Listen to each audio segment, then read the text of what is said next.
आज की video Kolkata case को लेके इतनी ज्यादा इंपॉर्टेंट है कि इस वीडियो को एंड होते होते आप बहुत कुछ इस केस में ऐसा जानोगे जो आपको सोचने पर मजबूर कर देंगे। इस वीडियो में हम इस बात को तो समझेंगे ही कि आखिर क्या सच है इस पूरे कांड में, और क्या सच में इस पूरे कांड में सिर्फ एक ही आदमी का हाथ था या फिर इसमें संदीप घोष को लेकर ऐसे कई लोग शामिल थे। साथ ही ये भी जानेंगे कि आखिर इस पूरे केस में क्या सच बात है और क्या झूठ, और क्या सच में ये पोस्टमार्टम रिपोर्ट सच है और नहीं तो आखिर सच क्या है। साथ ही इस वीडियो में संदीप घोष को लेकर कुछ ऐसे फैक्ट्स बताऊंगा जो इस केस को 60% तक सॉल्व करने का काम करते हैं। चलिए इस पूरे वीडियो को फैक्ट्स के आधार पर डिकोड करने की कोशिश करते हैं।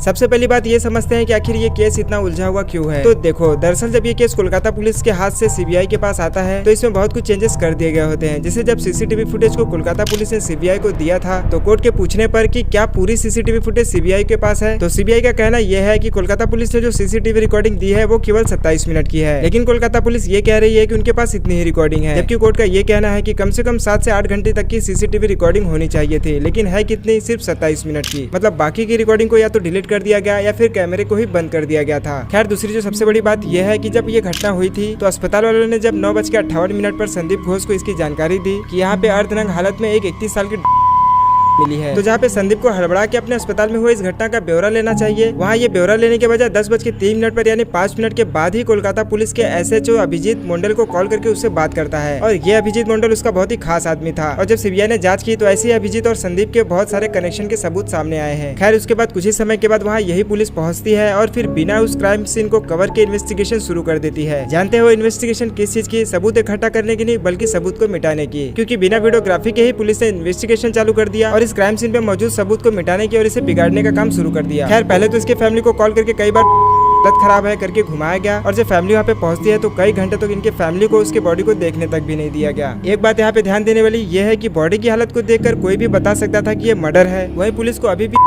रहा था, और इस केस को जो एफआईआर दर्ज कराई गई वो कराई गई रात के 11:45 पे, यानी मौत के 18 घंटे बाद। और वो भी तब नहीं जब पुलिस को ये लगा कि हाँ एफआईआर दर्ज करना चाहिए, बल्कि तब किया गया जब डॉक्टर के पिताजी ने रिक्वेस्ट किया। खैर, इसके बाद कुछ घंटों तक बॉडी को ऐसे रखा जाता है और फिर 6:10 पे उसके बॉडी का पोस्टमार्टम किया जाता है। फिर 11:45 पे एफआईआर होती है और जल्दी जल्दी 1 घंटे के अंदर बॉडी का अंतिम संस्कार कर दिया जाता है। अब यहाँ पे एक बात कान खोलकर सुनना, क्योंकि यही बात है जो इस केस को बहुत ज्यादा इंपॉर्टेंट बनाती है। देखो, जब डॉक्टर की पोस्टमार्टम रिपोर्ट आई थी तो इसमें सबसे बड़ा मिस्टेक पहले ये हुआ कि डॉक्टर ने जो 12 बजे खाना खाया था उसमें कोई नशीली चीज मिली थी या नहीं, इसकी जांच तो हुई नहीं। साथ ही डॉक्टर का पोस्टमार्टम करने के लिए संदीप घोष ने अपने ही करीबियों का पैनल बनाया था, तो ये पोस्टमार्टम रिपोर्ट सही है ये मानना बहुत ही ज्यादा मुश्किल है।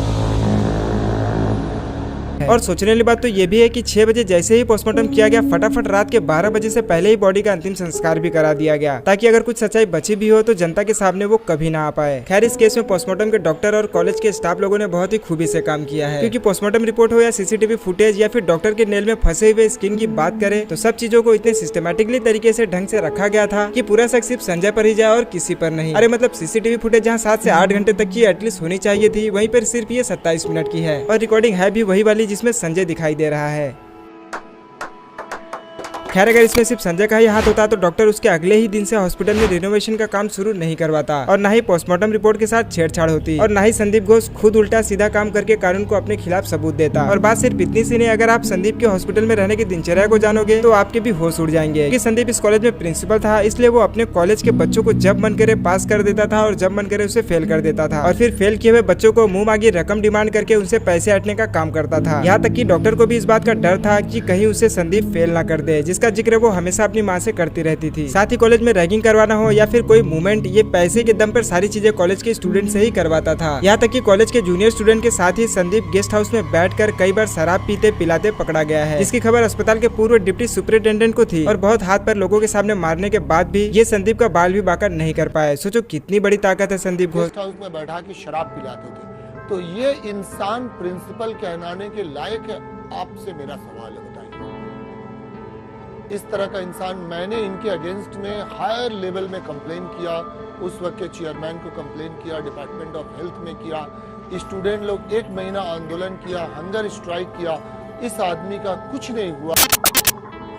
खैर जब ये केस इतना बड़ा हो गया तो पुलिस को 7 लोगों पर शक था और फिर पुलिस ने इन 7 का पॉलीग्राफ टेस्ट कराया, जिसमें सबसे इंपॉर्टेंट था ये संजय रॉय और संदीप घोष। पॉलीग्राफ टेस्ट जब संजय का कराया गया तो सीबीआई ने ऐसे कई घुमावदार सवाल पूछे जिससे संजय का झूठ पकड़ा जाए, और हुआ भी कुछ ऐसा ही। कई प्रश्नों के उत्तर देते हुए संजय रॉय के झूठ को मशीन ने झट से पकड़ लिया। लेकिन संजय रॉय इस टेस्ट में बस एक ही बात कहे जा रहा था कि जब वो सेमिनार हॉल में गया तो डॉक्टर की हत्या पहले से ही हो चुकी थी। लेकिन फिर सीबीआई का ये कहना है कि 4:03 पे तुम सेमिनार हॉल की तरफ गए और फिर बाहर आए 4:35 पे। क्या मतलब सच में बॉडी को देख के डर के भागने में 30 मिनट से ज्यादा समय लगता है? तो इस बात पे संजय का कोई भी रिप्लाई नहीं था। और इसी तरह से कई सवालों से जब संदीप घोष को घेरा गया तो वो भी सीबीआई के रडार में आ गया, क्योंकि कई जगह पर मशीन के द्वारा संदीप के झूठ को पकड़ा गया था। जैसे संदीप घोष से ऐसे सवाल पूछे गए कि उस दिन तुम कहाँ थे और क्या उस दिन तुम डॉक्टर से मिले थे या नहीं। ऐसे अनगिनत सवालों में संदीप से जब पूछा गया तो लाई डिटेक्टर टेस्ट ने संदीप के झूठ को तुरंत ही पकड़ लिया। खैर अभी भी इस केस में बहुत कुछ सामने आना बाकी है। वीडियो अच्छी लगी हो तो लाइक करके प्लीज चैनल को सब्सक्राइब जरूर कर दे और ऐसे ही मिस्टीरियस केसेस की वीडियो को देखने के लिए चैनल पर जरूर विजिट करें।